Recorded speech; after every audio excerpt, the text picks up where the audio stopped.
एक तरफ दुनिया भर के देशों के राष्ट्रीय अध्यक्ष G20 में भारत आकर देश की शान बढ़ा रहे हैं। ऐसे में कांग्रेस नेता राहुल गांधी यूरोप के दौरे पर हैं। दुनिया भारत को गौरवशाली बता रही है, तो राहुल गांधी विदेशी जमीन से भारत के लोकतांत्रिक ढांचे और संस्थाओं पर हमला बोल रहे हैं। विदेशी धरती से भारत और मोदी सरकार को कोसना राहुल के लिए कोई नई बात नहीं है। इसके पहले भी वो ऐसा कर चुके हैं और उनकी किरकिरी भी हुई है। 8 सितंबर को बेल्जियम पहुंचे राहुल गांधी ने भारत की लोकतांत्रिक संस्थाओं पर उंगली उठाई।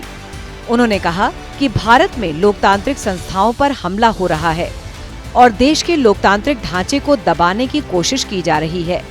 राहुल के मुताबिक यूरोपीय संघ में भी इस बात की चिंता है। हालांकि ब्रसेल्स प्रेस क्लब में प्रेस ब्रीफिंग के दौरान राहुल गांधी ने रूस यूक्रेन संघर्ष पर भारत सरकार की नीति से सहमति जताई। ब्रसेल्स की प्रेस कॉन्फ्रेंस में राहुल गांधी ने दिल्ली में हो रहे G20 शिखर सम्मेलन में डिनर पर कांग्रेस अध्यक्ष और विपक्ष के नेता मल्लिकार्जुन खड़गे को आमंत्रित नहीं किए जाने पर भी बात की। उन्होंने कहा कि खड़गे को डिनर में नहीं बुलाकर मोदी जी ने विपक्ष की अवहेलना की है। प्रेस कॉन्फ्रेंस में राहुल ने इंडिया और भारत पर जारी विवाद को लेकर सरकार पर निशाना साधा।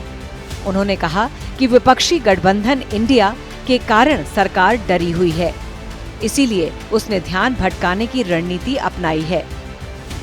इंडिया दैट इज भारत मेरे लिए पूरी तरह से काम करता है। ये दर्शाता है कि हम कौन हैं, लेकिन सरकार में थोड़ा डर है। मेरा मानना है कि यह पैनिक में आकर उठाया गया कदम है। प्रधानमंत्री नरेंद्र मोदी पर निशाना साधते हुए राहुल गांधी ने कहा है कि जब भी उन्होंने या उनकी पार्टी ने अडानी या पूंजीवाद का मुद्दा उठाया, तभी पीएम मोदी ध्यान भटकाने वाली रणनीति लेकर सामने आ जाते हैं। राहुल का विदेशी दौरा उस समय हो रहा है जब भारत दुनिया के सबसे ताकतवर देशों के सम्मेलन G20 का आयोजन कर रहा है। ऐसे में विदेशी धरती पर जाकर भारत की सरकार और सरकारी संस्थानों पर सवाल उठाना किस हद तक सही है? मोदी सरकार को नीचा दिखाने में राहुल गांधी कभी कभी इतने अंधे हो जाते हैं कि वो देश की इज्जत विदेशों में उछालने से भी गुरेज नहीं करते, वो भी ऐसे मौके पर जब भारत का डंका दुनिया में बज रहा हो।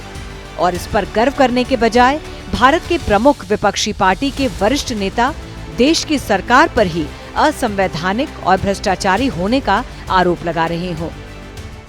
श्रेष्ठ भारत पर खबरों से जुड़े रहने के लिए चैनल को सब्सक्राइब करें, बेल आइकन दबाएं और देखते रहें श्रेष्ठ भारत।